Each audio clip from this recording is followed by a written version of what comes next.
ঠিক আছে, ওকে।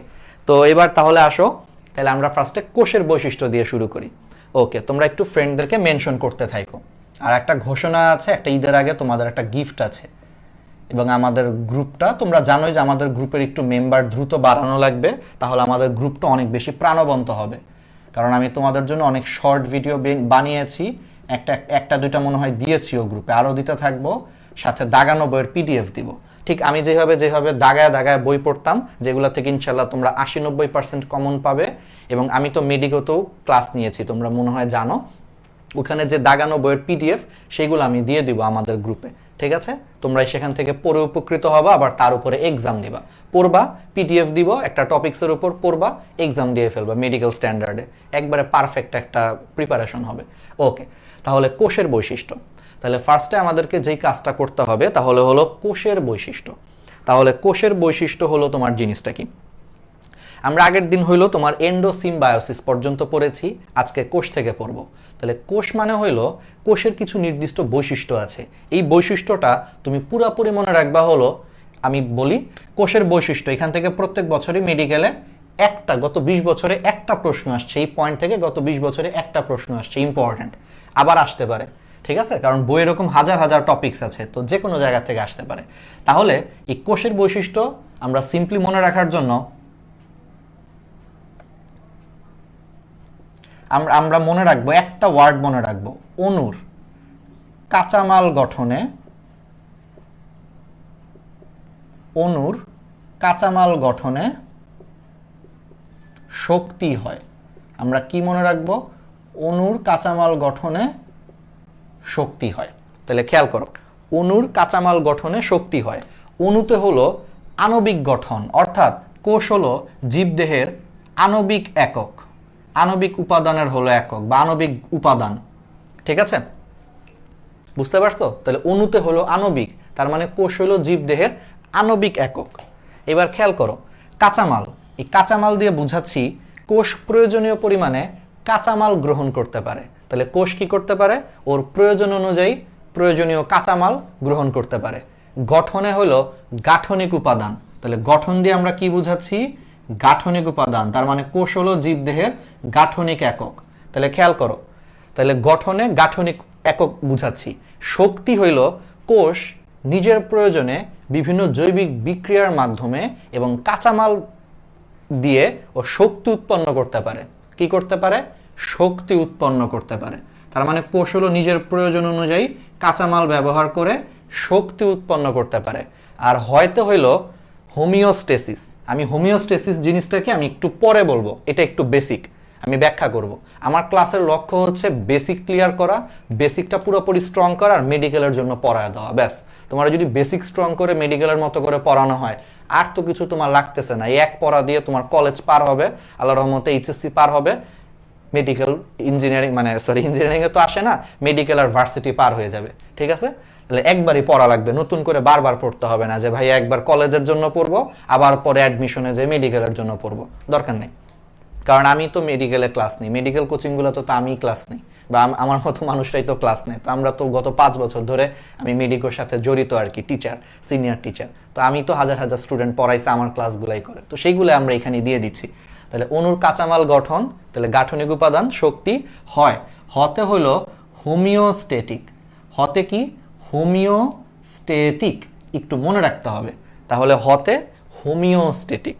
আচ্ছা, তাইলে আমরা সহজে বলতে পারি অণুর কাঁচামাল গঠনে শক্তি হয়। এই একটা লাইন মনে রাখবা, তোমার কোষের যাবতীয় বৈশিষ্ট্য মনে থাকবে। তাহলে কোষ হলো জীবদেহের আণবিক একক। আবার কাঁচামাল মানে হইলো কোষ প্রয়োজনীয় পরিমাণে কাঁচামাল গ্রহণ করতে পারে। গঠনে মানে হইলো কোষ হলো জীবদেহের গাঠনিক একক। শক্তি হয় বলতে বুঝাচ্ছে যে কোষ প্রয়োজনীয় কাঁচামাল ব্যবহার করে চাইলে শক্তি উৎপন্ন করতে পারে। আর হয়তে হোমিওস্টেটিক, দেখো ইংলিশে একটা বানান লিখেছি, HOMEO, হোমিওস্ট্যাটিক। ঠিক আছে, তাহলে হোমিওস্ট্যাটিক অবস্থাও বজায় রাখতে পারে। তাহলে এই কয়েকটা জিনিস তোমাকে মনে রাখতে হবে, এই পয়েন্টগুলো থেকে মেডিকেলে প্রশ্ন হয়। সাথে আরো একটা দুইটা আছে, যেটা হলো যে কোষ উত্তেজনায় সাড়া প্রদান করতে পারে। এগুলো সবই হলো কোষের বৈশিষ্ট্য। ঠিক আছে, তাহলে কোষ হলো আণবিক একক, দেহ গঠনের আণবিক একক, কাঁচামাল গ্রহণ করতে পারে, গাঠনিক একক, কাঁচামাল থেকে শক্তি উৎপন্ন করতে পারে, এবং কোষ হলো হোমিওস্ট্যাটিক, হয়তে হোমিওস্ট্যাটিক অবস্থা বজায় রাখতে পারে, সাথে উত্তেজনায় সাড়া দিতে পারে। ঠিক আছে, তাহলে এইগুলো তোমাকে মনে রাখতে হবে। ওকে, তাহলে এক লাইনে মনে থাকবে। এখন আসো তাহলে এই হোমিওস্ট্যাটিক জিনিসটা কি। বাকি সবগুলো আমি মনে হয় বুঝাইতে পারছি, আণবিক একক, গাঠনিক একক, এটা তো এমনিতেই বোঝা যায়। তাহলে হোমিওস্ট্যাটিক জিনিসটা কি?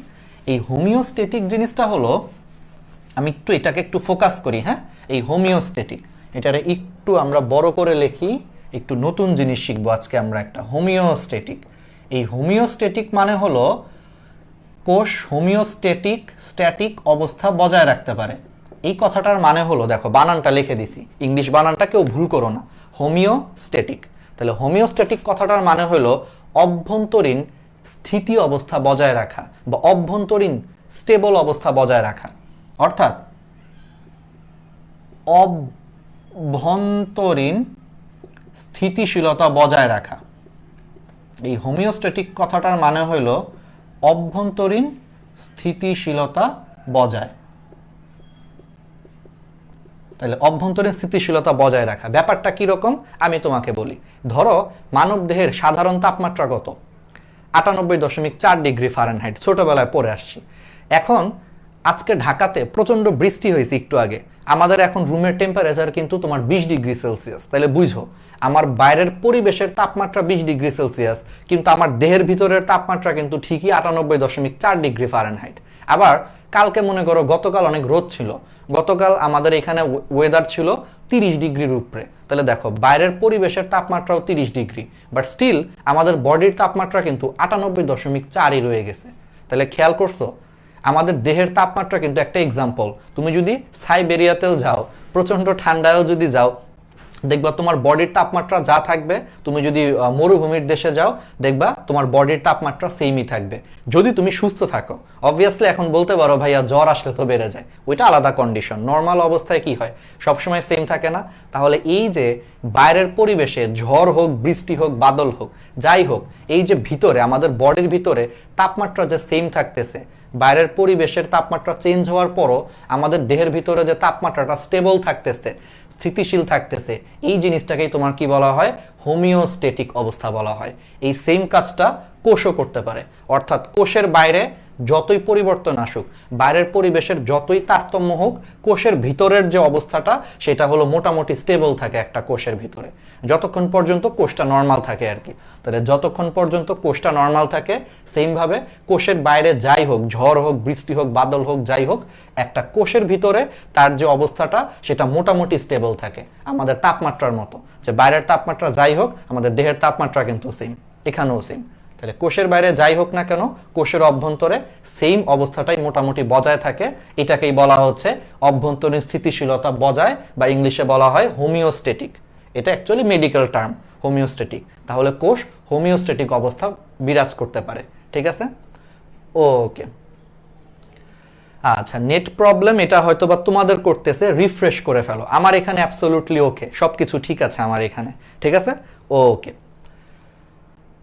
তাহলে এই জিনিসটা আমরা আশা করি বুঝতে পেরেছি। ঠিক আছে, ওকে।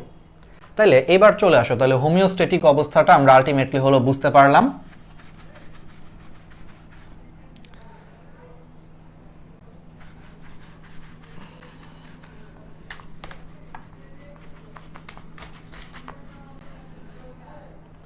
আচ্ছা, তাহলে এইটুকু জিনিস আমরা আলটিমেটলি বুঝতে পারছি। তাহলে আমাদের কোষের গঠন শেষ, কোষের বৈশিষ্ট্যও শেষ।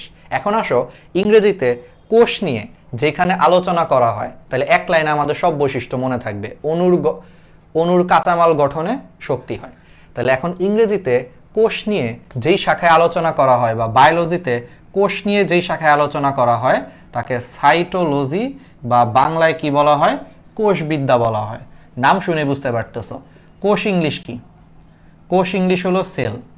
ঠিক আছে, তাহলে কোষ ইংলিশ হলো সেল।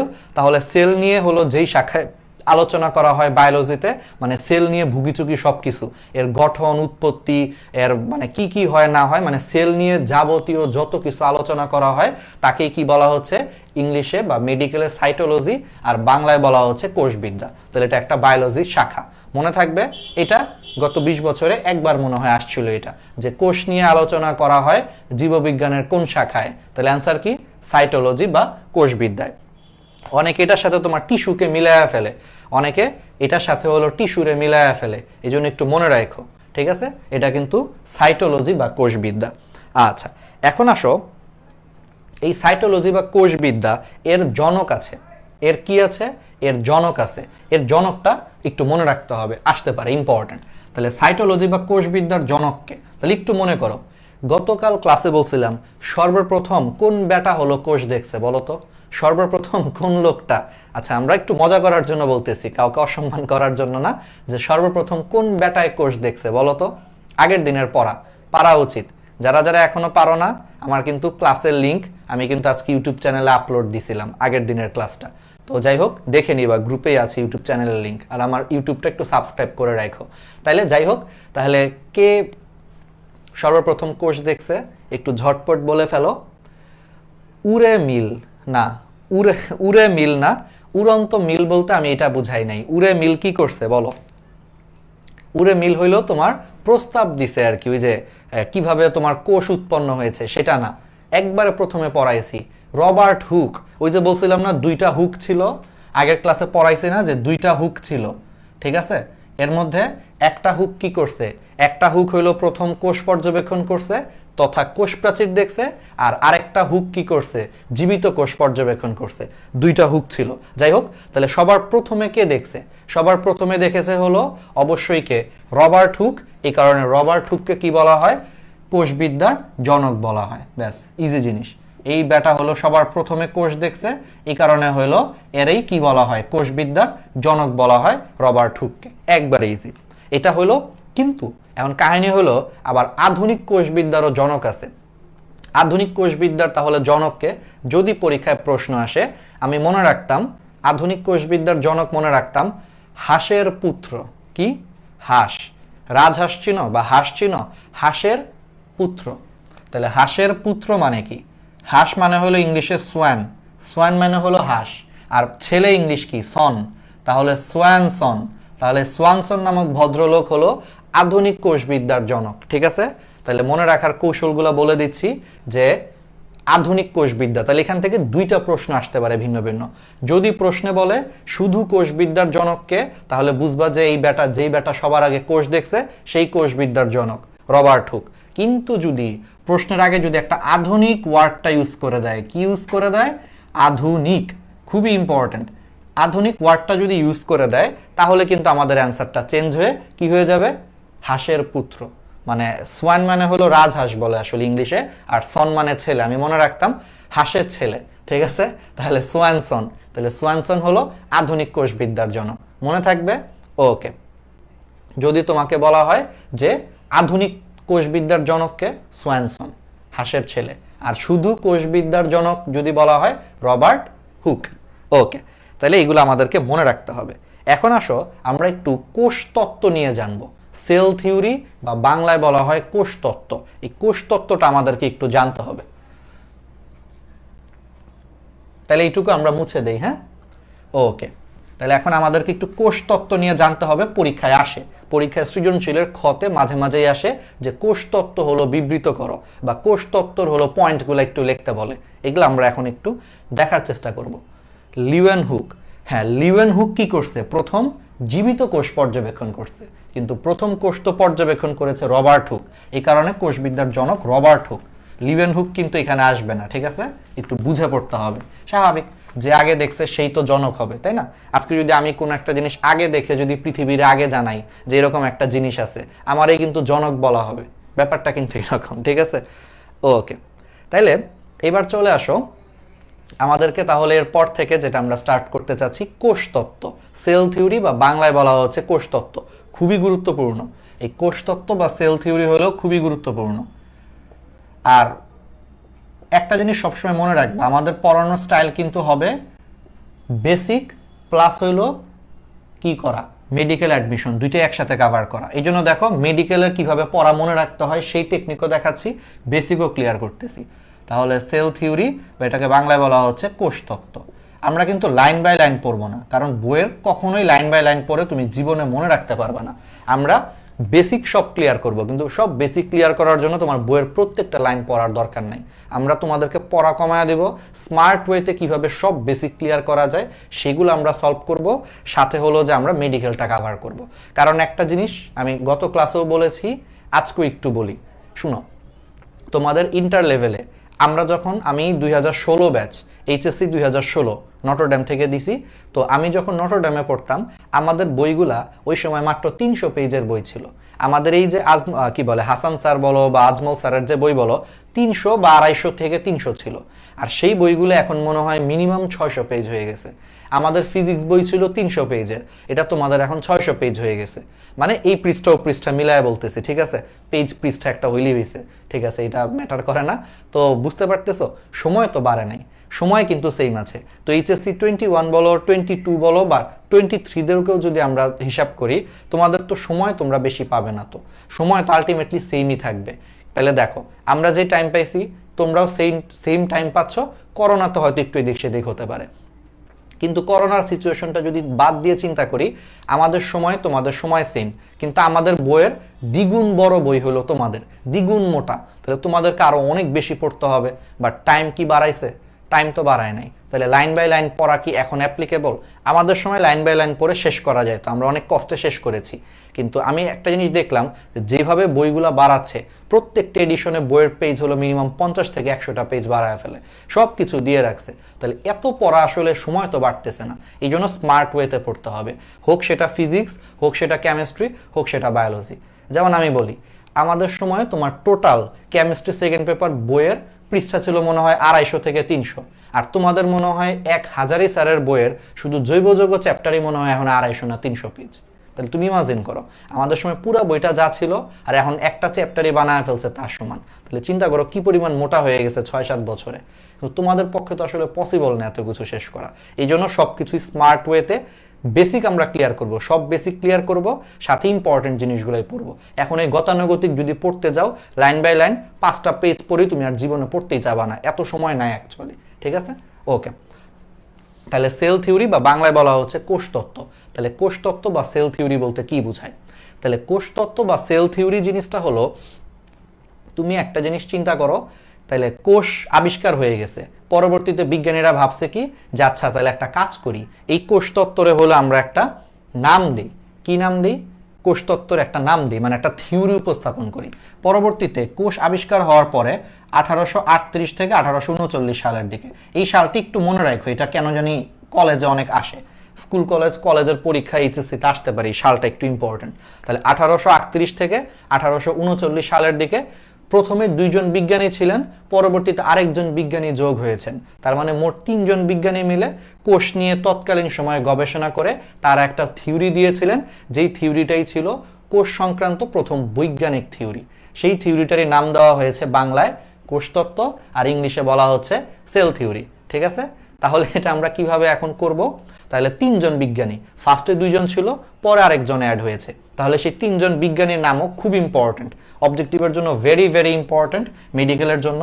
এটা মনে রাখার উপায় হচ্ছে, তোমাদের মধ্যে সোহান নামে কেউ আছে? সোহান নামে যদি কেউ থাকো, সে হলো আমাদের কমেন্টে, সোহান নামে যদি কেউ থাকো, সে হলো আমাদের কমেন্টে হাত তুলো, হাত পা যা আছে সবই তুলো, ঠিক আছে? আমরা ওরা আজকে একটু পচাবো। তাহলে ওরা কি করব? একটু পচাবো। সোহান হলো অনেক দুষ্ট ছেলে, ঠিক আছে? তাহলে সোহান কি করে? সোহান দুষ্টামি করতে যে স্লেট ভেঙে ফেলছে। স্লেট হইল যে আগেকার দিনে হলো লেখতো, আগেকার দিনে মানুষ লেখার কাজে স্লেট ইউজ করতো, যে চক দিয়ে লেখা যাইতো, ওইটা স্লেট বলে আর কি। ওইখান থেকেই পরবর্তীতে ওই যে ব্ল্যাক বোর্ড আসছিল ফার্স্টে, এখন তো হোয়াইট বোর্ড চলে আসছে, এখন ডিজিটাল বোর্ড অনেক কিছু আসছে। তো এই স্লেট ছিল চকেরও আগে, মানে তোমার ব্ল্যাক বোর্ড আসারও আগে স্লেট ছিল, এরকম একটা জিনিস ছিল। তাহলে মনে রাখবা, সোহান স্লেট ভাঙে। তাহলে সোহান কি ভাঙে? স্লেট ভাঙে। এই সোহানের শতে হইল সোয়ান, সোহানের শতে কি? সোয়ান। স্লেট ভাঙে, স্লেট ল কিন্তু স্লেট ভাঙে, এই স্লেটের হইল স্লেইডেন, স্লেইডেন। আর ভাঙের ভাতে হইল ভার্চু, ভার্চু। আসলে এটারে ভার্কো বলে, তোমাদের হাসান স্যারের বইয়ে ভার্চু লিখে রাখছে। তো হাসান স্যারের বইটাই পড়ো। এটা অ্যাকচুয়ালি আমরা মেডিকেলে যখন উঠছি আমি বলি লোকটার বানান হইলে যে এরকম, এই যে এইরকম, এটা আমরা উচ্চারণ করি, আসলে অ্যাকচুয়াল উচ্চারণ হলো ভার্কো। ঠিক আছে, ভার্কো স্ট্রায়াড বলে আমাদের মেডিকেল একটা টার্ম আছে। যাই হোক, হাসান স্যারের বইয়ে ভার্চু লেখছে, আর তোমাদের তো আর আমাদের মেডিকেল বই এখন লাগতেছে না, তোমরা যেটা আছে তোমাদের বইয়ে সেটাই শিখো, কারণ অপশন এইরকমই থাকবে। তো তাহলে সোহান স্লেট ভাঙে, এটা দিয়ে মনে রাখবা সোয়ান, স্লেটে হলো স্লেইডেন, আর ভাতে হলো ভার্চু। তাহলে সোয়ান এর পুরো নাম হলো থিওডর সোয়ান, স্লেইডেন আর ভার্চু, এই তিনজন বিজ্ঞানী মিলে কোষতত্ত্ব প্রদান করেন। এর মধ্যে ভার্চু হলো পরে আসছে, এই প্রথম দুইজন আগে দিয়েছে, পরবর্তীতে ভার্চুও চলে আসছে, পরে মিলেমিশে হলো একটা থিওরি যেটার নাম দেওয়া হয়েছে কোষতত্ত্ব বা সেল থিওরি। ঠিক আছে, ওকে, তাহলে এই জিনিসটা মনে রাখতে হবে। তাহলে সোহান স্লেট ভাঙে দিয়ে খুব ইজিলি তিনজন বিজ্ঞানীর নাম মনে রাখতে পারবে যে যারা হলো কোষতত্ত্ব প্রদান করেছে। আচ্ছা, এখন আসো আমরা এই জিনিসগুলো যদি একটু বুঝি, একটু যদি বুঝে ফেলি, তাহলে এখন আসো এই কোষতত্ত্ব জিনিসটা কি। এই কোষতত্ত্ব জিনিস হইল তিন থেকে চারটা কথা বলা হয়েছে। কোষ হলো জীবদেহের গাঠনিক একক, গাঠনিক একক একটা কথা বলা হয়েছে যে কোষ হলো জীবদেহের গাঠনিক একক। ঠিক আছে, এরকম কিছু কথা দেখবা বলা আছে বইয়ে, একই জিনিসই ঘুরায় ফিরায় বলছে। কোষ হলো জীবদেহের গাঠনিক এবং শারীরবৃত্তীয় একক। দেখবে একটা কথা বলা আছে যে কোষ হলো জীবদেহের গাঠনিক ও শারীরবৃত্তীয় একক, দেখবে এরকম বলা আছে।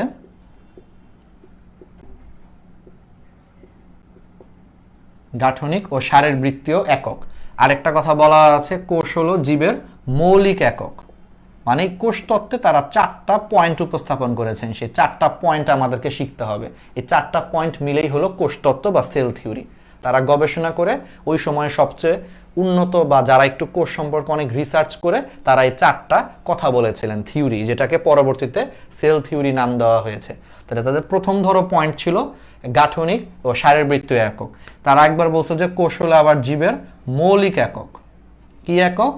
মৌলিক একক। এগুলো একবার পড়লেই তোমাদের মনে থাকবে, ইজি জিনিস, সবই একক। থার্ডে বলছে বংশগতির একক, বংশগতির একক। ঠিক আছে, আর ফোর্থে বলছে যেটা আমি আগের দিন বলছি, ওই যে নতুন করে কোনো কোষ সৃষ্টি হয় না, পূর্ব সৃষ্ট কোনো কোষ থেকেই সবসময় কি হয়? নতুন কোষ সৃষ্টি হয়। তাহলে পূর্ব সৃষ্ট কোষ থেকেই নতুন কোষ উৎপন্ন হয়। তাহলে পূর্ব সৃষ্ট কোষ থেকেই নতুন কোষ উৎপন্ন হয়, কোষ থেকেই নতুন কোষ উৎপন্ন হয়। খুবই ইজি জিনিস, যেটা আমরা বুঝতেই পারতেছি। ঠিক আছে, তাহলে চারটা পয়েন্ট তোমরা মনে রাখতে হবে। এটা আমি মনে রাখতাম হলো একক দিয়ে, যে সবগুলাই হলো একক। তাহলে গাঠনিক এবং শারীরবৃত্তীয় একক, তারপর হলো তোমার মৌলিক একক, বংশগতির একক, আর লাস্টের পয়েন্টটা তো এমনিতেই বুঝতে পারছো যে পূর্ব সৃষ্ট কোষ থেকেই নতুন কোষ সৃষ্টি হয়। আর শেষের পয়েন্টটা এটা তো বুঝাই যায় যে আমাদের বডিতে কিন্তু নতুন করে কোনো কোষ আসে না। তোমরা 9-10-এ পড়ছো না, মাইটোসিস পড়ছো না, যে কি হয় একটা কোষ থেকে তোমার দুইটা অপত্য কোষে পরিণত হয়। তো এই যে নতুন যে দুইটা কোষ উৎপন্ন হলো, সেগুলো কি নতুন করে উৎপন্ন হয়েছে? না, সেগুলো তো পূর্ব সৃষ্ট কোনো কোষ থেকেই হয়েছে, যে আগে এই কোষটা সৃষ্টি হয়েছে, তারপরে সেই কোষটা থেকে কিন্তু এই কোষটা এসেছে। তার মানে নতুন যে কোষগুলো পাওয়া যাচ্ছে সেগুলো কিন্তু পূর্ববর্তী কোনো না কোনো কোষ থেকে আসছে। এটাই বলা হয়েছে যে পূর্ব সৃষ্ট কোষ থেকেই নতুন কোষ তৈরি হয়েছে। ঠিক আছে, তাহলে এগুলো হলো কোষতত্ত্ব। ওকে, তাহলে এইটুকু হলো আমাদের শেষ।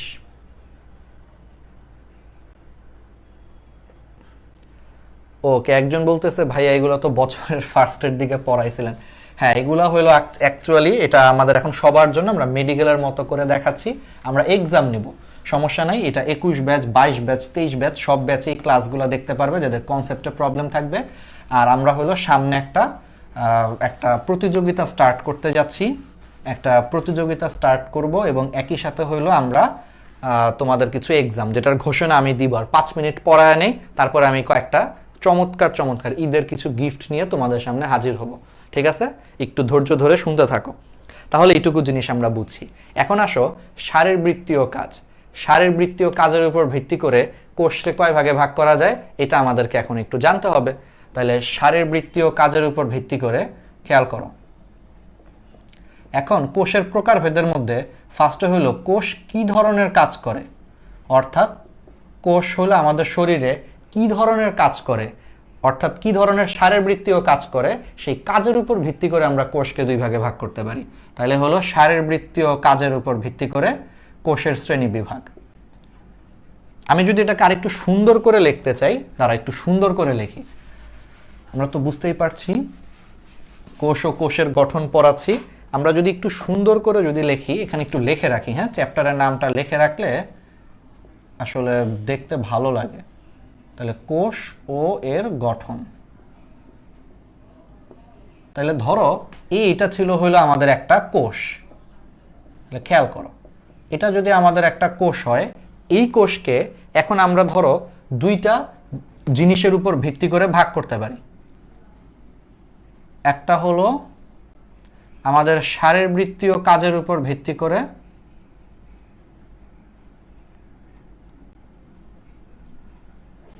একটা হলো শারীরবৃত্তীয় কাজের উপর ভিত্তি করে, এবং সেকেন্ডটা হলো নিউক্লিয়াসের গঠনের উপর ভিত্তি করে। আমি একটু সংক্ষেপে লিখছি। তাহলে কোষকে আমরা মেইনলি দুইটা জিনিসের উপর ভিত্তি করে ভাগ করতে পারি।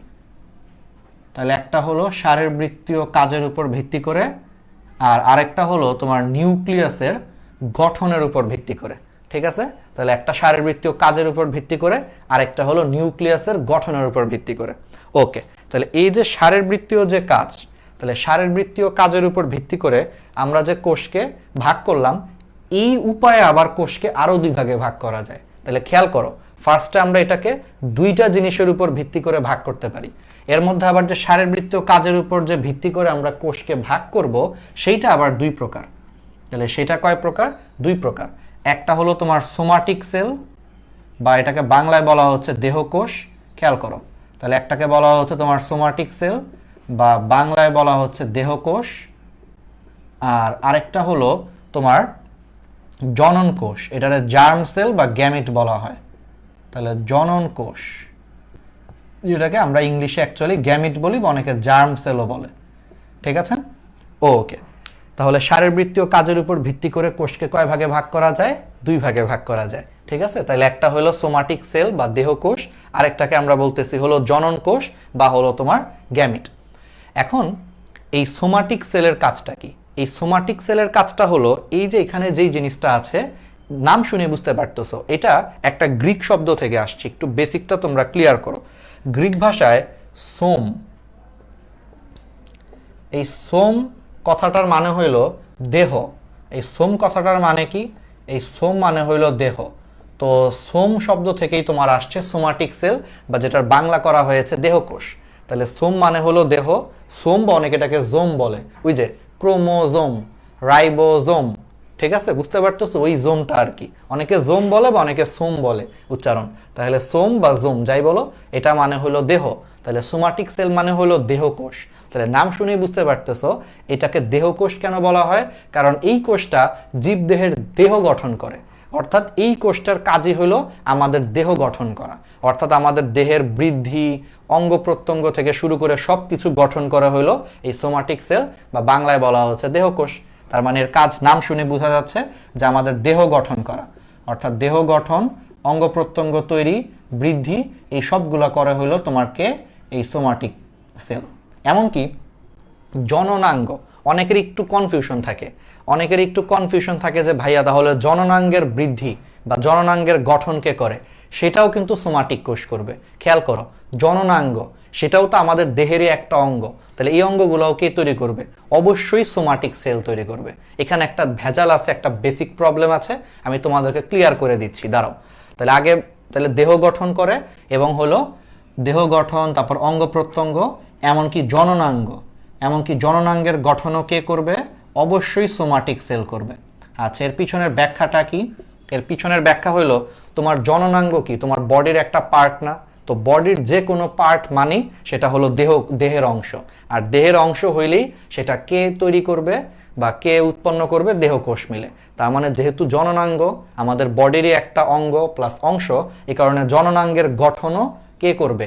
অবশ্যই দেহকোষ করবে। তাইলে জনন কোষ তাহলে ভাইয়া কি করবে?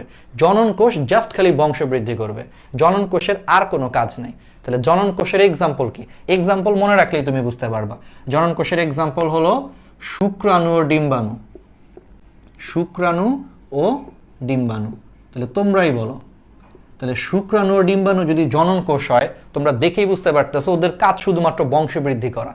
ঠিক আছে, ওদের কাজ হলো শুক্রাণু এবং ডিম্বাণু পরস্পরের সাথে মিলিত হয়ে জাইগোট তৈরি করে নতুন আরেকটা প্রাণী বা নতুন আরেকটা জীব উৎপন্ন করবে। এই শুক্রাণু ডিম্বাণুর তোমার বডিতে কোনো কাজ নাই। তোমার বডিতে শুক্রাণু তোমার কখনো তোমারে কি করবে না? শক্তি প্রয়োগ করবে না বা তোমার উপরে কিছু করবে না। কিন্তু ওর কাজ হলো কি? একমাত্র নিষেক প্রক্রিয়াতে শুক্রাণু এবং ডিম্বাণু হলো মিলিত হয়ে তোমার বংশধর তৈরি করবে, কিন্তু তোমার শরীরে কিন্তু ওর কাজ নাই। এই কারণে বুঝতে পারতেছো, তার মানে জনন কোষের কাজ হলো শুধুমাত্র প্রজননে সহায়তা করা, মানে বংশবৃদ্ধি করা। তাহলে এর এক্সাম্পল হবে শুক্রাণু ও ডিম্বাণু। আর জননাঙ্গ তোমার বডিরই কিন্তু একটা অংশ, তাহলে জননাঙ্গ তৈরিও করবে সোমাটিক সেল। তাহলে মনে থাকবে, কারণ আমি আমার টিচিং প্রফেশনে দেখছি যে অলমোস্ট 70% স্টুডেন্ট এই সিম্পল জিনিসটা ভুল করে। পরীক্ষায় আসে জননাঙ্গের গঠন কোন ধরনের কোষ দিয়ে হয়, দাগায় আসে হলো জনন কোষ। জননাঙ্গের গঠন বুঝো, জননাঙ্গ অঙ্গ, অঙ্গের গঠন জীবনে জনন কোষ দিয়ে হবে। শুক্রাণু তোমার বডিতে জননাঙ্গ তৈরি করে? তা তো করে না। কে করে? অবশ্যই দেহকোষ। তাহলে বুঝতে পারছো? তাহলে এই ভুলটা যেন আমার স্টুডেন্টগুলো আর না করে। তাহলে জননাঙ্গের গঠন বললে অবশ্যই দেহকোষ, কারণ দেহের অংশ। আর যদি বংশবৃদ্ধি কথাটা বলে যে বংশবৃদ্ধিতে কোন কোষ কাজ করে, অবশ্যই তখন জনন কোষ। ঠিক আছে, এবং এর এক্সাম্পল হলো শুক্রাণু ও ডিম্বাণু। ওকে, তাহলে যদি পরীক্ষায় আসে স্নায়ু কোষ হাবিজাবি যত কোষ আছে সবই কিন্তু দেহকোষ, এক্সেপ্ট শুক্রাণু ও ডিম্বাণু। ওকে, তাহলে এটা হলো শারীরবৃত্তীয় কাজের উপর ভিত্তি করে। তাহলে এইটুকু আমরা মুছে দেই। আশা করি এই দুইটা কমন মিস্টেক আর তোমরা করবে না। এরপর থেকে যদি কেউ আমারে বলো যে ভাইয়া জননাঙ্গের গঠন করে হইলো জনন কোষ, যদি এই ভুল কেউ করো, এই যে এমনি একটা মাইট দিব। ঠিক আছে, কারণ এইভাবে এত সুন্দর করে পড়ানোর পরও যদি ভাই কেউ স্টিল তারপরও ভুল করো, ওরে আমার আর কিছু বলার নাই। ঠিক আছে, তাহলে আর কি বলবো বলো? চিন্তা করবা, একটু চিন্তা করবা, একটু বুঝে পড়বা, তাহলেই দেখবা পড়াশোনা ইজি। আচ্ছা, তাহলে এবার আসো হলো নিউক্লিয়াসের গঠন। তাহলে নিউক্লিয়াসের গঠন, তাহলে নিউক্লিয়াসের গঠনের উপর ভিত্তি করেও কোষকে আমরা দুই ভাগে ভাগ করতে পারি। ঠিক আছে, কি কি ভাগে ভাগ করতে পারি? এটা তোমরা আমার থেকেও ভালো পারার কথা, 9-10-এ সবাই এগুলো পড়ছো, আমি এটা 100% শিওর। তাহলে আমরা চলে আসি। তাহলে নিউক্লিয়াসের গঠনের উপর ভিত্তি করেও আমরা কোষকে সেই দুই ভাগেই ভাগ করতে পারি। একটা হলো প্রোক্যারিওটিক সেল বা আদি কোষ, তাহলে প্রোক্যারিওটিক সেল বা কি?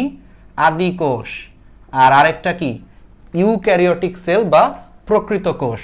তাহলে নিউক্লিয়াসের গঠনের উপর ভিত্তি করে আমরা কোষকে হলো দুই ভাগে ভাগ করতে পারি। আমার শর্ট ভিডিও দেখে এর উপরে একটা শর্ট ভিডিও বানাইছি, ওইটা দেখলেও মোটামুটি হবে। তাহলে প্রোক্যারিওটিক সেল আর ইউক্যারিওটিক সেল গ্রুপে মনে হয় আছে, সাথে আমাদের পেজ আছে না মেডিস্টেশন, তোমাদের দেখো আমি যেখান থেকে লাইভে গেছি তার উপরে কিন্তু অনেকগুলো গ্রুপের লিঙ্ক দেওয়া আছে। আমাদের মেডিস্টেশন গ্রুপ না, শুধু পেজের লিঙ্কও দেওয়া আছে। একটু পেজটা সবাই একটু কষ্ট করে লাইক দিও। ঠিক আছে, মেডিস্টেশন পেজ আছে।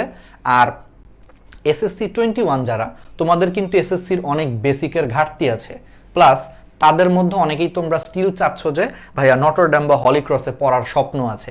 তো এসএসসি 21 ব্যাচের যদি কেউ আমার লাইফটা দেখে থাকো, তোমরা চাইলে আমাদের একটা কোর্স চলতেছে, আমাদের এসএসসি ব্যাচে একটা কোর্স চলতেছে।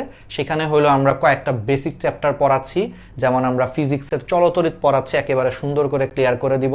কেমিস্ট্রিতে হলো আমরা পর্যায় সারণী পড়াচ্ছি। বায়োলজিতে হলো আমরা জীবের বংশগতি ও বিবর্তন পড়াচ্ছি। আর ম্যাথে হলো স্থানাঙ্ক জ্যামিতি পড়াচ্ছি। যেই চারটা জিনিসই তোমার ইন্টারে অনেক বেশি কাজে লাগবে, অনেক বেশি কাজে লাগবে। ইন্টারের চারটা চ্যাপ্টারই আরও ডিটেলসে পড়বে। তো যাদের এরকম বেসিকের ঘাটতি আছে তারা চাইলে এসএসসি 21 ব্যাচের যদি কেউ থাকো আমার, তাহলে ওই কোর্সে তোমরা চাইলে অ্যাড হতে পারো। তার লিঙ্কও উপরে দেওয়া আছে। এবং সেখানে বাড়তি কি সুবিধা পাচ্ছ?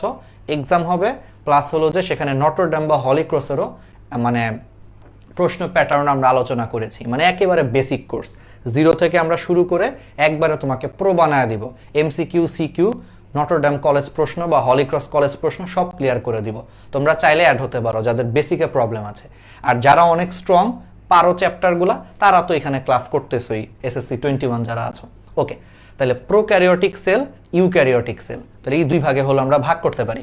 তাহলে এই প্রোক্যারিওটিক, এই প্রো মানে হলো আদি, এই প্রো মানে কি, এই প্রো মানে হলো আদি, বা এটার আরেকটা নাম আছে, এটাকে প্রাক বলা হয়, প্রাক যুগ। ওই যে আমরা অনেক সময় বলি না যে অনেক আগের কোনো কিছু বুঝাইতে আমরা কি ইউজ করি, প্রাগৈতিহাসিক যুগ।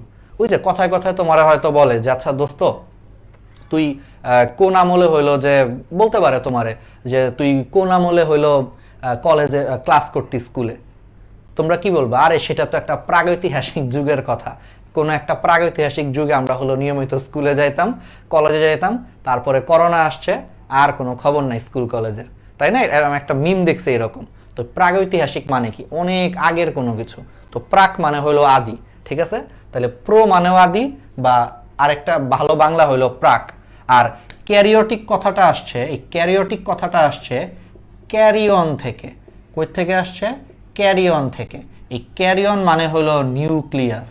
তাহলে খেয়াল করো, তাহলে প্রো মানে হলো আদি বা প্রাক, আর ক্যারিয়ন মানে হলো নিউক্লিয়াস।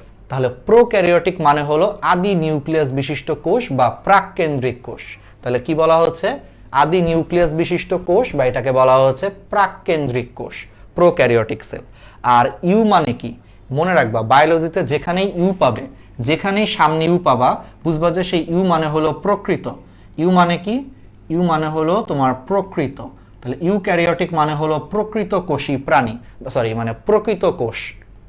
তাহলে ইউক্যারিওটিক সেল মানে হলো প্রকৃত নিউক্লিয়াস বিশিষ্ট কোষ, কারণ ক্যারিয়ন মানে তো নিউক্লিয়াস, এটা তো বুঝতেই পারতেছো। তাহলে ইউক্যারিওটিক মানে হলো প্রকৃত নিউক্লিয়াস বিশিষ্ট কোষ। তাহলে মনে থাকবে, তাহলে এখন থেকে মনে রাখবা বায়োলজিতে তুমি যেখানেই ইউ পাবে সামনে, সেটা অলওয়েজ কি হবে? প্রকৃত, সেটা মানে হলো অলওয়েজ প্রকৃত। তাহলে ইউক্যারিওটিক সেল, বা যেটাকে বাংলায় বলা হচ্ছে প্রকৃত নিউক্লিয়াস বিশিষ্ট কোষ। তোমরা কিন্তু আজকের ক্লাসে রিভিউ দিও, ঠিক আছে? আজকে আমাদের ক্লাসটা কেমন হয়েছে এই ক্লাসের একটা লিংক দিবা, আমি যেখান থেকে লাইভে গেছি সেই লাইভের একটা লিংক দিয়ে আমাদের এই গ্রুপেই, অর্থাৎ মেডিস্টেশন গ্রুপে একটা সুন্দর করে হলো রিভিউ দিবা। আমরা এখন থেকে তোমাদের রিভিউগুলো চেক করব, কারণ সামনে আমাদের মডারেটর নিতে হবে। তো যারা যারা একটু রেগুলার রিভিউ দিবে ওদেরকে আমরা আস্তে আস্তে হয়তো মডারেটর হওয়ার জন্য অগ্রাধিকার দিব। সাথে একজন দুজন আমরা নির্বাচনের মাধ্যমে মডারেটর নেব। আমাদের গ্রুপ কিন্তু অলরেডি 2000 মেম্বার হয়ে গেছে, এটা খুব দ্রুত বাড়বে, বিলিভ মি। আমাদের আরেকটা অলরেডি গ্রুপ আছে 33,000-এর উপরে। তো বুঝতেই পারতো এই গ্রুপে উঠতে সময় লাগবে না ইনশাল্লাহ। তো তোমরা রিভিউ দিও রেগুলার, ঠিক আছে? এই গ্রুপে একটু কষ্ট করে রিভিউ দিবা, তাহলে তোমরা হয়তো মডারেটর বা অন্য কোনো লোক লাগলে তোমাদেরকে আমরা আগে রিক্রুট করার চিন্তা ভাবনা করব, যারা রেগুলার আমাদের নির্দেশ পালন করবা, ঠিক আছে? ওকে, তাহলে দেখো, তাহলে ইউ মানে হলো প্রকৃত, তাহলে প্রকৃত কেন্দ্রিক কোষ বা প্রকৃত নিউক্লিয়াস বিশিষ্ট কোষ। আচ্ছা, এখন তাহলে এই দুটার মধ্যে পার্থক্যটা কি? তাহলে সবচেয়ে বেসিক যে পার্থক্য সেটা হলো প্রোক্যারিওটিক সেলের নিউক্লিয়াসটাই সুগঠিত না। তাহলে প্রোক্যারিওটিক সেলের কি না? ওর নিউক্লিয়াসটাই হলো সুগঠিত না, ঠিক আছে? তার মানে ওর নিউক্লিয়াসটা হলো আদি প্রকৃতির, মানে সুগঠিত না। তাহলে এবার খেয়াল করো, একটা নিউক্লিয়াসের 4টা পার্ট থাকে, অলওয়েজ মনে রাখবা। একটা নিউক্লিয়াসের কয়টা পার্ট থাকে? 4টা পার্ট থাকে। সেই 4টা পার্টের মধ্যে সবচেয়ে বাইরেরটা থাকে হলো নিউক্লিয়ার মেমব্রেন, এর ভিতরে থাকে হলো একটা অর্ধ তরল বা তরল টাইপের পদার্থ, যেটা আমরা বলি হলো নিউক্লিওপ্লাজম। সেই নিউক্লিওপ্লাজমগুলো একটা জায়গায় জমাট বেঁধে নিউক্লিওলাস তৈরি করে। এই জায়গায় জমাট বেঁধে ধরো নিউক্লিওলাস তৈরি করছে, আর সেখানে সুতার মতো একটা জিনিস থাকে, যেটা আমরা বলি হলো ক্রোমাটিন তন্তু, যেখানে তোমার কি পাওয়া যায়? ডিএনএ পাওয়া যায়। ওকে, তাহলে এটা হলো একটা আদর্শ নিউক্লিয়াস। তাহলে একটা আদর্শ নিউক্লিয়াসের 4টা জিনিস থাকে: নিউক্লিয়ার মেমব্রেন, মেমব্রেন দ্বারা আবদ্ধ একটা তরল বা অর্ধতরল পদার্থ, যাকে আমরা নিউক্লিওপ্লাজম বলি। সেই নিউক্লিওপ্লাজমটা একটা জায়গায় ঘন হয়ে নিউক্লিওলাস তৈরি করে, আর এই নিউক্লিওপ্লাজমের ভিতরে একটা সুতার মতো জিনিস থাকে, যেটাকে আমরা ক্রোমাটিন তন্তু বলি, যেখানে ডিএনএ পাওয়া যায়। ওকে, এখন প্রোক্যারিওটিক সেল, নাম শুনে বুঝতেছো ভাইয়া এটা নিউক্লিয়াস তো সুগঠিত না, এটা হলো ভাইয়া আদি নিউক্লিয়াস, তার মানে নিউক্লিয়াসটা সুগঠিত না। তাহলে নিউক্লিয়াস যদি সুগঠিত না হয়, তাহলে এখানে কি 4টা উপাদান থাকবে? থাকবে না। তাহলে সবার আগে বাদ দিয়ে দেওয়া হলো নিউক্লিয়ার মেমব্রেনকে, তার মানে এর নিউক্লিয়ার মেমব্রেন থাকে না। তাহলে প্রকৃত আদি যে কোষটা, তাহলে সে আদি কোষে হলো তোমার নিউক্লিয়ার মেমব্রেনই থাকে না। আর যদি নিউক্লিয়ার মেমব্রেন না থাকে, বলো তো ভাইয়া এই ভিতরের তরল পদার্থগুলা ভিতরে কি থাকতে পারবে? চারপাশে কোনো আবরণ নাই, তার মানে তরল পদার্থগুলো আর থাকতে পারবে না, তার মানে নিউক্লিয় প্লাজমও তাইলে থাকবে না। আর নিউক্লিয় প্লাজম যদি না থাকে, এই নিউক্লিয় প্লাজম জমাট বেঁধেই তো তোমার নিউক্লিয় লাস তৈরি করে, তাহলে কি তখন নিউক্লিয় প্লাজম না থাকলে এই নিউক্লিয় লাস কি আসবে? আসবে না। তাহলে নিউক্লিয় লাসও থাকবে না, শুধুমাত্র তাহলে কি থাকবে? ক্রোমাটিন তন্তু থাকবে। খুবই ইজি, দেখো বেসিক কিন্তু। তার মানে ফার্স্টে আমাদের নিউক্লিয়ার মেমব্রেন নাই, নিউক্লিয়ার মেমব্রেন না থাকার কারণে নিউক্লিয় প্লাজম নাই, নিউক্লিয় প্লাজম না থাকার কারণে সেটা জমাট বেঁধে নিউক্লিয় লাসও হয় নাই, তার মানে শুধু ক্রোমাটিন তন্তু থাকবে। আর ক্রোমাটিন তন্তুর ভিতরে কি আছে? ডিএনএ আছে। তার মানে মনে রাখবা শুধু ক্রোমাটিন তন্তু থাকবে, এবং এর ভিতরে যে ডিএনএটা, সেই ডিএনএটা তোমার নর্মালি বৃত্তাকার ডিএনএ হবে। কি ধরনের ডিএনএ হবে? বৃত্তাকার ডিএনএ হবে। খুবই খুবই খুবই ইম্পর্ট্যান্ট। তাহলে বৃত্তাকার ডিএনএ হবে। তাহলে এবার আসো আমি একটু পার্থক্য করে পড়াই, তাহলে আমাদের বুঝতে সুবিধা হবে। তাহলে ইউক্যারিওটিক সেল, নাম শুনেই বুঝতেছো ভাইয়া এটা হলো প্রকৃত নিউক্লিয়াস, তাহলে এখানে অবশ্যই নিউক্লিয়ার মেমব্রেন থাকবে। আর যেহেতু নিউক্লিয়ার মেমব্রেন আছে, তার মানে ভাইয়া এখানে নিউক্লিয় প্লাজম পাবেন। আপনি নিউক্লিয় প্লাজম পাইলে নিউক্লিয় লাস পাবেন, আর সাথে তো ভাইয়া ক্রোমাটিন তন্তু থাকবেই, তার মানে এখানে 4টাই থাকবে। ঠিক আছে, তাহলে এখানে মাত্র একটা আছে ক্রোমাটিন তন্তু, সেটা আবার বৃত্তাকার ডিএনএ পাওয়া যায়। আর এখানে হইলো 4টাই থাকবে। তাহলে ফার্স্ট পার্থক্য বুঝে ফেলছি। এখন এই প্রকৃত কোষে যেই ডিএনএ গুলো পাওয়া যায়, সেই ডিএনএ গুলো আবার বৃত্তাকার না, এরা হলো লম্বা সুতার মতো। ওই যে 9-10-এ পড়ছো না, এই জন্যই বলতেছি যে 9-10-এর বেসিকটা ইম্পর্টেন্ট। জীবের বংশগতি ও বিবর্তন একটা চ্যাপ্টার ছিল, যেটা আমরা আমাদের কোর্সে পড়াচ্ছি। SSC 21 যারা এখনো ক্লিয়ার না, অ্যাড হতে পারো কোর্সে বেসিক ক্লিয়ার করার জন্য। তাহলে জীবের বংশগতি ও বিবর্তনে আমরা যদি ডিএনএ স্ট্রাকচার পড়ি, বলো ডিএনএ স্ট্রাকচার কি? দ্বিসূত্রক বা ডাবল হেলিক্স। তার মানে দ্বিসূত্রক বা ডাবল হেলিক্স, এটা কোন ধরনের কোষে পাওয়া যায়? এই ডিএনএটা প্রকৃত কোষে। তার মানে প্রকৃত কোষের ডিএনএ হলো তোমার লম্বা সূত্রের মতো, দেখো লম্বা সুতার মতো।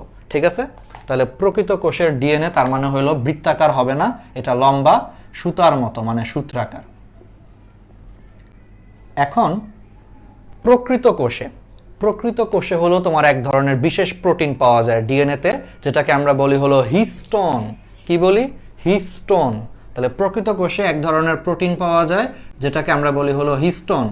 এই পার্থক্যটা, এই যে আদি কোষ এবং প্রকৃত কোষের যে পার্থক্য, এই পার্থক্য থেকে গত 20 বছরে মেডিকেলে 4 থেকে 5টা প্রশ্ন আসছে। তো তার মানে খুব ভালো মতো পড়তে হবে। বুঝতে পারতেছ আমি তোমাদের ইম্পর্টেন্স বুঝাইতে পারতেছি?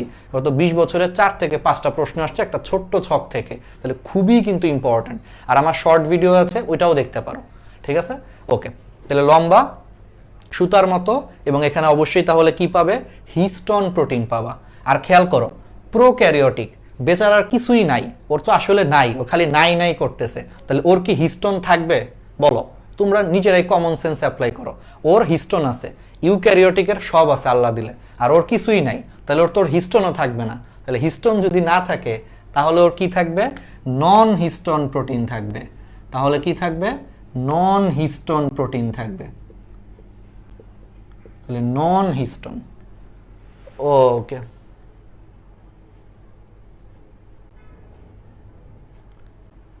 এটা হলো এসএসসি না, এটা হলো এইচএসসি ক্লাস কোষের গঠন। এইচএসসি দেখো মেডিস্টেশন গ্রুপ, বুঝতেই পারতেছো এটা মেডিকেলের জন্য এইচএসসি লেভেলের ক্লাস। প্রথম চ্যাপ্টার কোষ ও কোষের গঠন। ওকে, আচ্ছা, তোমরা নিজেরা কমেন্টে নিজেদের সাথে কথা বলার দরকার নেই, কোনো কিছু বুঝলে না বুঝতে পারলে ই করো। আর আমরা অনেকে এমনিতেই মজা করতেছি, ঠিক আছে? নিজেরা এখন মজা করার দরকার নাই, আমাদের কথা শুনো। তাহলে খেয়াল করো, ও সব দিক থেকে বঞ্চিত, তাহলে ওর হিস্টোন থাকবে না। তাহলে ওর কি থাকবে? হিস্টোন থাকবে না মানে কি? নন হিস্টোন, তাই না? নন মানে হলো নাই, তাহলে নন হিস্টোন প্রোটিন থাকবে। সহজে মনে রাখবা যে সব দিক থেকেই বঞ্চিত, তো এখানেও সে বঞ্চিত হয়েছে, নন হিস্টোন আছে হিস্টোনের জায়গায়।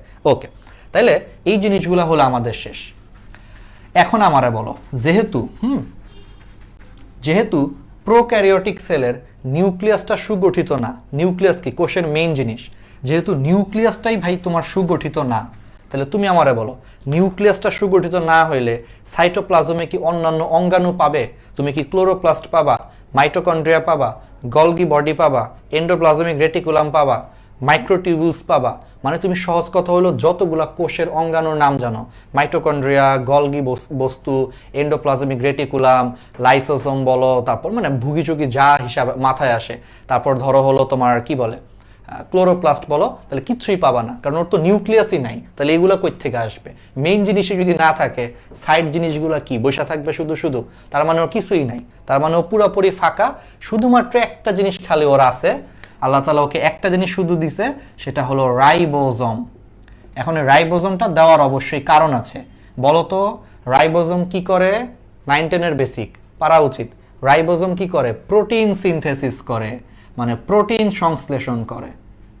সংশ্লেষণ কথাটার মানে বুঝো? অনেকে সংশ্লেষণ কথার মানেও বুঝে না। সংশ্লেষণ মানে হলো তৈরি করা, উৎপন্ন করা, ঠিক আছে, সিম্পল বাংলা। তার মানে ও প্রোটিন উৎপন্ন করে বা প্রোটিন তৈরি করে। তো এই প্রোটিন তৈরি করতে না পারলে কিন্তু বাঁচতেই পারতো না। এই কারণে আল্লাহ তাআলা হলো রে দয়া করে হলো রাইবোজোমটা দিছে। কিচ্ছু নাই, শুধুমাত্র রাইবোজোম আছে। তাহলে বলবা যে ওর কোনো ধরনের কোষীয় অঙ্গাণু নাই এক্সেপ্ট রাইবোজোম, ঠিক আছে? এবং সেই রাইবোজোমটাও 70S রাইবোজোম। কত এস রাইবোজোম? 70S ribosome. এটা একটু মনে রাখো, আমরা যখন রাইবোজোম পড়াবো আলাদা করে, রাইবোজোম তো আলাদা করে পড়াবো, তখন আমি এসের কাহিনীটা বলবো। এটা এখন আর বলার দরকার নেই, এই জায়গায় এটা দরকার নাই, আমরা ওইটা পড়াইলে, ঠিক আছে? এখন ওইটা বুঝাইতে গেলে অন্য আরেকটা টপিক্সে চলে যাওয়া লাগবে। তাহলে একটু খালি মনে রাখো যে রাইবোজোম পাওয়া যায়, সেটা হলো 70S রাইবোজোম। আর প্রকৃত কোষে কি সব পাওয়া যাবে, সব আছে ওর। তাহলে ওখানে ক্লোরোপ্লাস্ট পাবা, মাইটোকন্ড্রিয়া পাবা, গলগি বডি পাবা, এন্ডোপ্লাজমিক রেটিকুলাম পাবা, সব পাবা, সাথে অবশ্যই রাইবোজোমও তো পাবা। তাহলে প্রকৃত কোষেও রাইবোজোম পাবা আর সাথে সবই পাবা। তাহলে এটাও একটা পার্থক্য। এবং যেই রাইবোজোমটা পাবা আবার, সেই রাইবোজোমটা হলো 80S রাইবোজোম। কত এস রাইবোজোম? 80S। তাহলে খেয়াল করো, ওর কিছুই নাই আর ওর সব কোষীয় অঙ্গাণু আছে। এটা একটা পার্থক্য। ওর রাইবোজোম আছে কিন্তু সেটা হলো 70S, আর প্রকৃত কোষের রাইবোজোমটা হলো 80S। মানে এখানেও বেশি, দেখছো, এখানেও বেশি। ওর 70, ওর 80, মনে রাখবা। আর এস জিনিসটা কি? রাইবোজোম পড়ানোর সময় বলবো, এখন এটা দরকার নেই, মনে রাখো। ওকে। আর রাইবোজোমের কাজ কি তাহলে? প্রোটিন সংশ্লেষণ করা। এই কারণে ওর ভিতরেও রাইবোজোম আছে, কারণ আজকে যদি ওর ভিতরে রাইবোজোম না থাকতো, ও আসলে বাঁচতে পারতো না। কারণ প্রোটিন যদি তৈরি করতে না পারো, তোমার স্ট্রাকচার কেমনে গঠন করবে? এই কারণে ওর দয়া করে ওর ভিতরে আল্লাহ তাআলা রাইবোজোম দিয়ে দিছে, ঠিক আছে? ওকে। তাহলে এই জিনিসগুলা আশা করি হলো তোমাদের ক্লিয়ার। হ্যাঁ, এসতে হলো ভেটবার্গ ইউনিট। আচ্ছা, একজন বলছো দেখে আমি জাস্ট খালি নাম বলি। এই এসটা হলো একজন বিজ্ঞানীর নাম অনুযায়ী আসছে। এই এসটা একজন বিজ্ঞানীর নাম অনুযায়ী আসছে। সেই একজন রাসায়ন বিজ্ঞানী, তার নামটা হলো এরকম, ভেটবার্গ। রাশিয়ান ভাষায় বা রাসায়ন ভাষায় সামনের এসটা অনুচ্চারিত থাকে, তো তার নামের বানানটা এরকম, বাট উচ্চারণটা হলো ভেটবার্গ। রাশিয়ান ভাষায় সামনে এস থাকলে সেটা অনুচ্চারিত থাকে, তো এই সামনের এস থেকেই নাম দিয়েছে হলো এস। 70S 80S আমরা অন্য কোনো দিন জানবো এগুলো। ওকে, ঠিক আছে। তাহলে ভাইয়া 100-তে 120 পাবো, ঠিক আছে, কোনো সমস্যা নাই। এবার আসো তাহলে প্রোক্যারিওটিকের তাহলে কোষ বিভাজন কেমনে হয়। তাহলে কোষ বিভাজন কিভাবে হয়? ওকে, কোষ বিভাজন হয় হলো, তুমি নিজেই বলো, অলরেডি তুমি বুঝতে পারতেছো, প্রোক্যারিওটিক হলো অনুন্নত। প্রোক্যারিওটিক কি? প্রোক্যারিওটিক হলো অনুন্নত। তাহলে যেহেতু প্রোক্যারিওটিক অনুন্নত, তাহলে এটা কি হবে বলো? অনুন্নত। তাহলে কোষ বিভাজনও অনুন্নত হবে, অর্থাৎ অ্যামাইটোসিস হবে। কি হবে? অ্যামাইটোসিস হবে। তাহলে প্রোক্যারিওটিক হলো অনুন্নত, অর্থাৎ এখানে কোষ বিভাজন হবে অ্যামাইটোসিস। কোষ বিভাজন 3 প্রকার। 9-10-এ তোমরা 2টা পড়ছো, যে মাইটোসিস আর মিওসিস। আসলে কোষ বিভাজন 3 প্রকার, অ্যামাইটোসিস, মাইটোসিস, মিওসিস। তো সেই অ্যামাইটোসিস, এই অ্যামাইটোসিসটা হলো সবচেয়ে অনুন্নত কোষ বিভাজন। তুমি অলরেডি কিন্তু বুঝতেই পারতেছো, প্রোক্যারিওটিক কিন্তু এখানে অনুন্নত আর ইউক্যারিওটিক কিন্তু উন্নত। তাহলে বলো, অ্যামাইটোসিস যেহেতু অনুন্নত কোষ বিভাজন, তাহলে অনুন্নত কোষ বিভাজন কোথায় পাওয়া যাবে? অনুন্নত কোষেই তো পাওয়া যাবে। এই কারণে অ্যামাইটোসিস বিভাজন প্রক্রিয়া অনুন্নত কোষে পাবে। এটা আরেকটা নাম আছে, এটাকে অনেকে দ্বিবিভাজন বলে বা দ্বিভাজনও বলে। দ্বিভাজন বা দ্বিবিভাজনও বলে।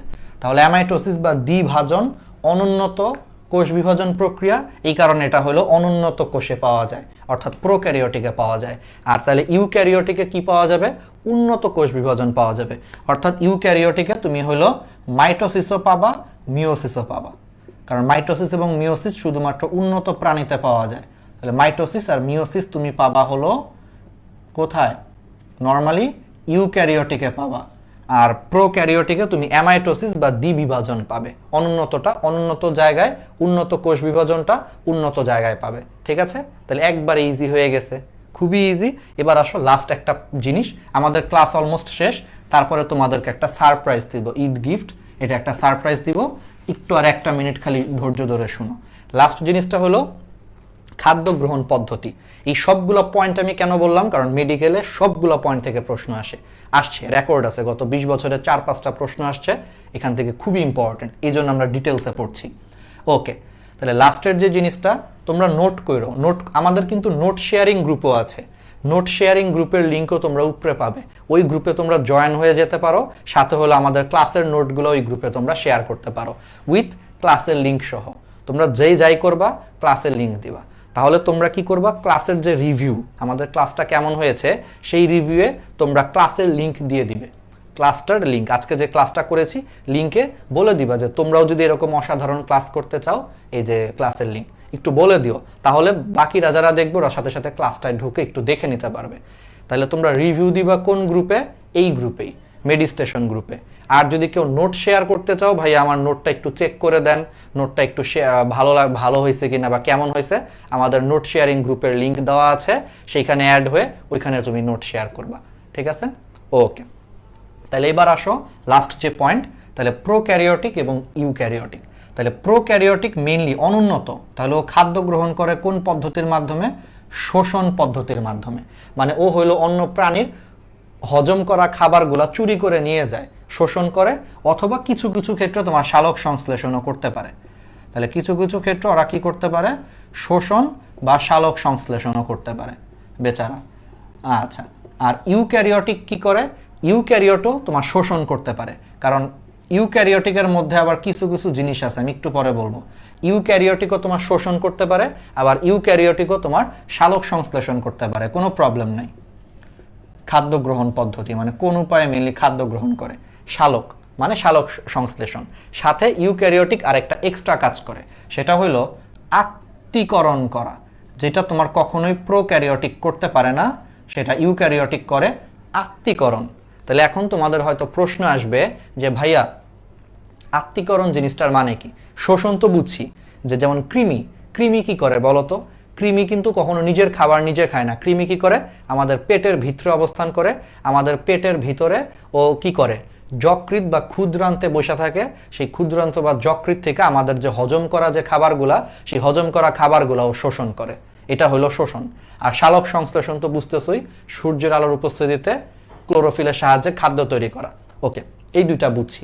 তাহলে আত্তীকরণ জিনিসটা কি? আত্তীকরণ হইল যেই প্রক্রিয়ায় দেহের জটিল কোনো খাদ্যবস্তুকে ভেঙে দেহের শোষণ উপযোগী সরল খাদ্যে পরিণত হয়ে দেহে শোষিত হয়, সেই প্রক্রিয়াকেই বলা হয় আত্তীকরণ। মানে সহজ কথা হলো, আত্তীকরণরে যদি আমরা হজম নামে ডাকি তাহলে আমাদের বুঝতে সুবিধা হবে। তাহলে আত্তীকরণ মানে আসলে হজম হওয়া। তাহলে আমাদের দেহ খাদ্য কিভাবে হজম করে? জটিল খাদ্যবস্তু থাকে, তোমরা পরিপাক পড়ছো না, 9-10-এ তোমরা পরিপাক পড়েছো, কি হয়? জটিল খাদ্যবস্তু থাকে, কার্বোহাইড্রেট থেকে গ্লুকোজ আসে, তারপর তোমার চর্বি ভেঙে কি হয়? লিপিড জাতীয় খাদ্য ভেঙে হলো তোমার গ্লিসারলে পরিণত হয় না, ফ্যাটি অ্যাসিড এবং গ্লিসারল। আর প্রোটিন ভেঙে কি হয়? অ্যামাইনো অ্যাসিড, মানে আমিষ ভেঙে অ্যামাইনো অ্যাসিড পাওয়া যায়। তাহলে এটাই হলো আত্তীকরণ। তাহলে আত্তীকরণ হলো যেই প্রক্রিয়ায় জটিল খাদ্যবস্তু ভেঙে দেহের গ্রহণ উপযোগী সরল খাদ্যবস্তুতে পরিণত হয়। যেমন প্রোটিন বা আমিষ ভেঙে অ্যামাইনো অ্যাসিড হচ্ছে, তোমার কার্বোহাইড্রেট ভেঙে গ্লুকোজ পাওয়া যাচ্ছে, বা তোমার চর্বি জাতীয় খাদ্য ভেঙে ফ্যাটি অ্যাসিড এবং গ্লিসারলে পরিণত হয় এবং সেটা দেহের কোষে গ্রহণ করে। মানে তাহলে জটিল খাদ্যবস্তু ভেঙে দেহের গ্রহণ উপযোগী সরল খাদ্যে পরিণত হওয়ার পর আবার কোষ সেটাকে গ্রহণ করে, সেই পুরা প্রক্রিয়াটাকে কি বলা হয়? আত্তীকরণ, মানে হজম আর কি, সহজ কথা। তাহলে এটা ইউক্যারিওটিকে পাওয়া যায়, প্রোক্যারিওটিকে আত্তীকরণ তুমি কখনোই পাবে না। ঠিক আছে, আর তাহলে লাস্ট কি বাকি থাকলো? ভাইয়া এক্সাম্পলে একটা বেসিকই মনে রাখবে, মনেরা। 9-10-এ পড়ছো না মনেরা রাজ্য? এই মনেরা রাজ্যগুলা হইল ওই যে মার্গুলিসের শ্রেণীবিন্যাস পড়ছো না, 5 রাজ্য শ্রেণীবিন্যাস, যে 5টা রাজ্য আছে, মনেরা, তারপরে কি আছে প্রোটিস্টা, ফানজাই, তারপরে কি প্ল্যান্টি আর অ্যানিমালিয়া। তো এই 5টা রাজ্যের মধ্যে এই শুধু মনেরা রাজ্য, এই শুধুমাত্র এই মনেরা রাজ্যই হলো তোমার প্রোক্যারিওটিক। আর বাকি যে 4টা রাজ্য দেখছো, বুঝে পড়লে কত ইজি, বাকি যে 4টা রাজ্য ফানজাই, প্রোটিস্টা, অ্যানিমালিয়ার, প্ল্যান্টি, এই বাকি 4টা হলো ইউক্যারিওটিক। ঠিক আছে, তাহলে প্রোক্যারিওটিকের এক্সাম্পল যদি তোমাকে কেউ করতে বলে, তুমি একটা এক্সাম্পলই দিবা যে মনেরা। ঠিক আছে, ক্লিয়ার? মনে থাকবে? তাহলে হলো মনেরা। এখন মনেরার এক্সাম্পলগুলো আবার তোমরা কেমনে মনে রাখবা? মনেরার এক্সাম্পল মনে রাখার জন্য আমি একটা কথা বলি, মনেরা তো আছেই, বাট পরীক্ষা অনেক সময় মনেরা অপশনে থাকে না, তাহলে সেই ক্ষেত্রে তোমরা মনে রাখবা সেই ব্যাক বেঞ্চার। তোমাদের ক্লাসে ধরো সব ক্লাসে কিন্তু কোনো না কোনো ব্যাক বেঞ্চার ছিল, তো সেই ব্যাক বেঞ্চাররা কি করতো? ক্লাসে অনেক ডিস্টার্ব করতো। তো একদিন টিচার আইসা হয়তো বলতেছে যে ওই সেই ব্যাক বেঞ্চারটা অনেক ঝামেলা করতেছে ক্লাসে। কথার কথা, যে ব্যাক বেঞ্চার ছিল ওরা টিচার মনে করো মার্ক করে রাখছে, ও ডেইলি মনে করো টিচারের ক্লাসে দুষ্টামি করতো। তো একদিন ধরো ক্লাসে তোমাদের টিচার এসে হয়তো বলতেছে ওই সেই ব্যাক বেঞ্চারটা দাঁড়াও তো, তাহলে সেই ব্যাক বেঞ্চার, এটা দিয়ে কেমনে মনে রাখবা? দেখো, শের শতে হলো সায়ানোব্যাকটেরিয়া, শতে কি সায়ানোব্যাকটেরিয়া, বা এটার বাংলা হলো নীলাভ সবুজ শৈবাল। তুমি মনে রাখো, সায়ানোব্যাকটেরিয়া মনে রাখলেই হবে, সায়ানোব্যাকটেরিয়া মনে রাখবে। সায়ানোব্যাকটেরিয়া আর ব্যাকটেরিয়া কিন্তু আলাদা, দুইটা কিন্তু সেম না। সায়ানোব্যাকটেরিয়া আর নর্মাল ব্যাকটেরিয়া কিন্তু আলাদা, সেম কিন্তু না। তাহলে সায়ানোব্যাকটেরিয়া বা এটার বাংলা হলো নীলাভ সবুজ শৈবাল। সাথে ইস্ট থাকতে পারে, ইস্টও তুমি ধরে নিতে পারো, ইস্ট, যে শের ইতে হইলো ইস্ট, তাহলে সায়ানোব্যাকটেরিয়া বা নীলাভ সবুজ শৈবাল, ইতে হইলো ইস্ট, আর এই ব্যাক বেঞ্চার দিয়ে তো বুঝতেই পারতেছো এটা মানে হলো ব্যাকটেরিয়া। ঠিক আছে, যে দেখো ব্যাকটেরিয়ার ব্যাক, তাহলে সেই ব্যাক বেঞ্চার দিয়ে মনে রাখবা, সেই ব্যাক বেঞ্চার। তাহলে সেতে কি সায়ানোব্যাকটেরিয়া বা নীলাভ সবুজ শৈবাল, ইতে হইলো ইস্ট, আর ব্যাকে হইলো মানে ব্যাক বেঞ্চারে হইলো ব্যাকটেরিয়া। তাহলে এই 3টা হলো মনেরার এক্সাম্পল। আলটিমেটলি এগুলো হলো সব প্রোক্যারিওটিকের এক্সাম্পল। আর এইগুলা বাদ দিয়ে দুনিয়াতে যা আছে, সবুজ উদ্ভিদ বলো, মানুষ বলো, পশু পাখি, গাছপালা, কৃমি ক্রুমি যা আছে, সবই হলো তোমার ইউক্যারিওটিক। ঠিক আছে, ওকে। হ্যাঁ, প্রোক্যারিওটিক সালোক সংশ্লেষণ করতে পারলে প্রোক্যারিওটিকে প্লাস্টিড থাকবে অবশ্যই। সালোক সংশ্লেষণ মানে প্রোক্যারিওটিকেও প্লাস্টিড থাকে। ঠিক আছে, একজন বলতেছে আই অ্যাম ব্যাক বেঞ্চার। ওকে, ঠিক আছে, কোনো প্রবলেম নাই। তাহলে এটা, ও আচ্ছা, একটা পয়েন্ট বলতে ভুলে গেছি, জাস্ট একটা পয়েন্ট, লাস্ট পয়েন্ট। শ্বসন প্রক্রিয়া কোনটাতে, কোন পদ্ধতিতে শ্বসন হয় তোমরাই বলো। প্রোক্যারিওটিক কি অনুন্নত না? তাহলে ওর শ্বসন কি হবে? অবাধ শ্বসন হবে। এটা তো বুঝাই যাচ্ছে ভাই, অনুন্নত, আর ওর সবকিছু অনুন্নত। তাহলে অবাধ শ্বসন হবে প্রোক্যারিওটিকে, আর ইউক্যারিওটিকে তাহলে কি হবে? উন্নত শ্বসন হবে তথা সবাধ শ্বসন হবে। তাহলে প্রোক্যারিওটিক অনুন্নত, এই কারণে অবাধ শ্বসন হচ্ছে, ইউক্যারিওটিক উন্নত, এই কারণে হলো সবাধ শ্বসন হচ্ছে। ঠিক আছে, তাহলে আমাদের ক্লাস হলো শেষ।